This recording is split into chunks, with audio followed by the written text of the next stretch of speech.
fire another shot.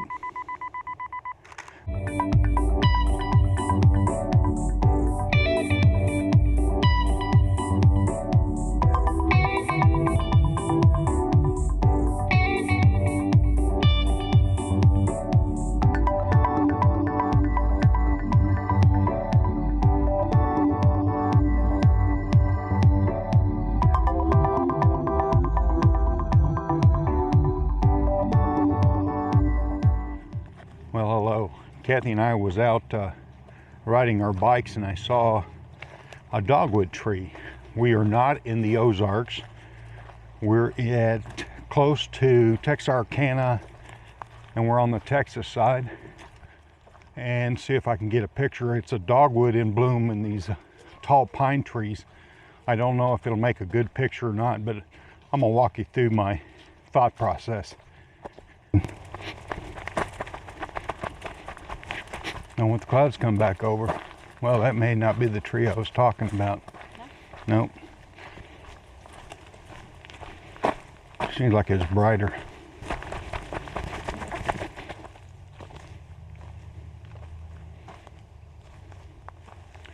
So that's the dogwood that I seen, and that's one I want to take pictures of. Not sure on my composition. I've walked all the way around it, and right over that direction is the campers. So I came over here and I still have a plaque sign over there that I may have to take out, but it's overcast and I like the way that tree is leaning, but I still think I got to work the composition some more. It's kind of overcast and here comes some sunlight. Now that may look pretty good when the sunlight hits it, but I think I'm going to have to move my composition more that way. So let me walk around some more. This is going to be a harder picture than I thought. I think I'm going to have to do it from this angle. Walked over that way. If you walk this way, you get the campers, light colored campers. And I think I'm going to have to shoot this at a short depth of field, higher shutter speed. There's a little breeze going through here. So let me get my camera and see which lens I'm going to use. I always start with the 24 to 70. Okay, this is where I've placed my tripod. So what I'm going to do now is get out my camera. Don't think I'm going to need the polarizer at all, so I'm going to go ahead and take it off. And I'm going to look around. Not sure yet. I don't think my tripod's going to go up as high as I want it to. I do have a bigger tripod that I'm going to get a gear head for. One thing that I do, and I see a lot of guys don't do, is when I put my camera on the tripod, I put the tightening screw up front. And another thing that I do is I never let go of the tripod or the camera until I know it's on there. I have that screw up front because if it's back here, these other knobs, and I could accidentally turn it. Actually, that doesn't look too bad. Too bad that one tree is cutting right through the center of the composition. Now what I'm going to do is I'm going to shoot a short depth of field. Oh, I've got some neat sunlight kind of hitting it right now. And I'm going to use exposure to the right. And I think I'll put it on self timer before I lose this. I'll fire a shot. That was some nice sunlight hitting it there. Now I'm going to go to, I had that at f11, I'm going to go down to 2.8. Take my shutter speed down, again exposure to the right. I'm getting a shutter speed of 350 at 2.8. Now I need to focus on the tree. I didn't focus the first time.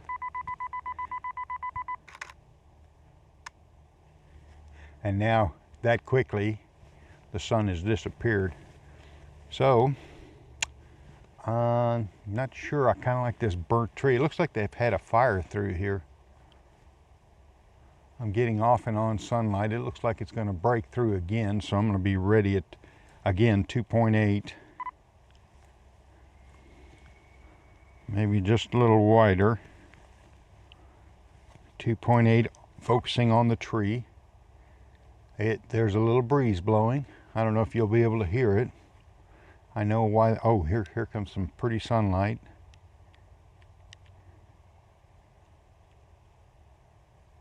Yeah. I like the contrast between the tree and the burnt pine trees around it. So I'm going to look for another composition. So I've just moved over a little bit. I'm still shooting a horizontal, but I've got two dark trees on the side. It's got real overcast. Looks like there's a big cloud coming over, but it may break here in a little bit. The wind is picking up a little bit. I'm still at 2.8, focusing on the tree. Here comes some sunlight again. And fire. Okay, what I've done is I've moved over, put my, and I always forget, 17 to 35 millimeter on there with the polarizer. The polarizer's kind of darkening the sky a little bit. And I'm doing exposure to the right. And if you haven't seen one of my previous videos, I'll try to link it up here and to explain exposure to the right. I'm getting pretty bright sun right now, so I'm going to squeeze off a shot. Self timer 2.8 at a 90th of a second. And now, and then I have touchscreen focus, so I'm touching right on the dogwood trees. Now these dogwood trees, since we're so far south, are out early. They're not even close. They won't be blooming until April at home in the Ozarks. To try one. Now with the wide angle, I'm not going to get the as much blurred background as if I would stand back there and do it with a telephoto. But these trees are so close together that I lose some of the tree. But I may walk back there and look, see what that looks like. What I've done now is I've moved further away from the tree. I put my 70 to 200 on. And this should really shorten the depth of field. And you notice that I have it mounted on my tripod on the lens now.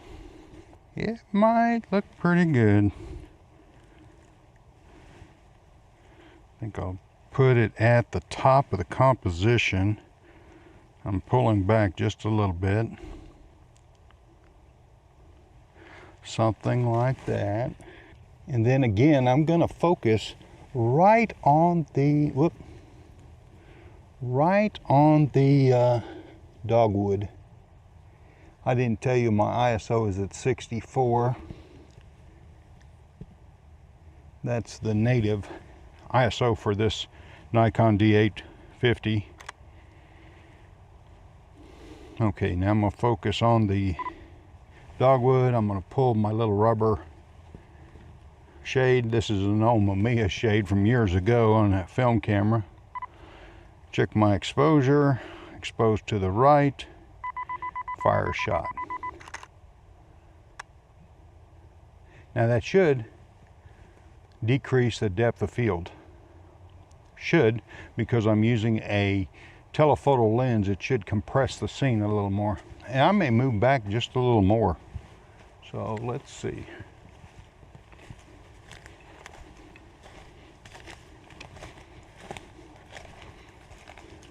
Okay, so I did move further back.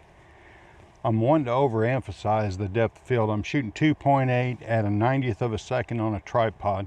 And again, this is my travel tripod. What I'd really like is a little higher.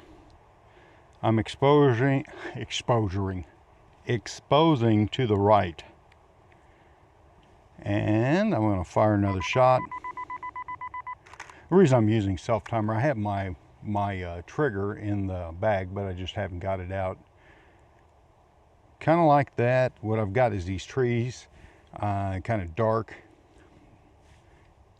And I'm focusing 2.8 right on the on the dogwood. So we'll see how those turn out. Kathy's waiting for me, or she went back to camp. And maybe I'll do a vertical. Let me switch it around. Now I've got the L bracket on here, but since I'm using the telephoto, all I got to do is loosen the tripod collar. That's the only thing I don't like about the D850. When you go to vertical, it's not an oscillating, what do I want to say, screen. It doesn't tilt like this when you're doing a vertical. So you got to get down the old-fashioned way and compose it. And I may shoot this just a little different. I've got a tree up close to the camera. Since I have it vertical, I'll go back to 2.8 on my f-stop.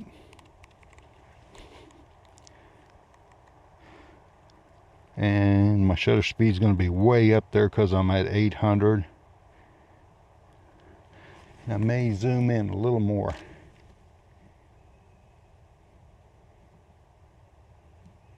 Actually, you know what? I got my bag in the way. So let me grab my bag. That happens to me quite a bit. And the idea here, I'm pre-visualizing short depth of field. The viewer's eye will go right to the tree. And I'm going to take the ISO down. Wind's kind of slowed down a little bit. And focus on the dogwood. Okay. I think I've worked this composition to death. And what I'm going to do is I'm going to pick what I want. Since I'm using the 200, I'm going to go up to 350 on my shutter speed. But what I'll do is I'll change to auto ISO. Now, looking through the viewfinder, I can be a little, what do I want to say, a little more mobile. 2.8, focused on the dogwood. Well, I think that's about it.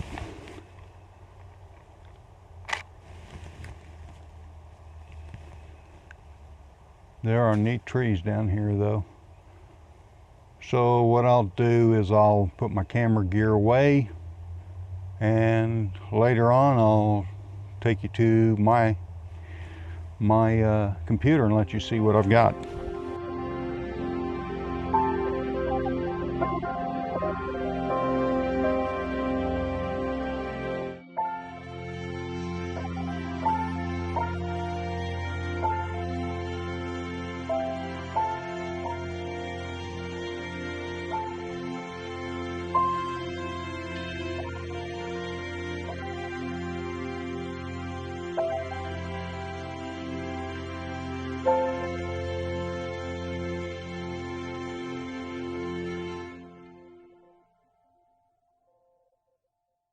Have you ever wanted to take your photos from this to this?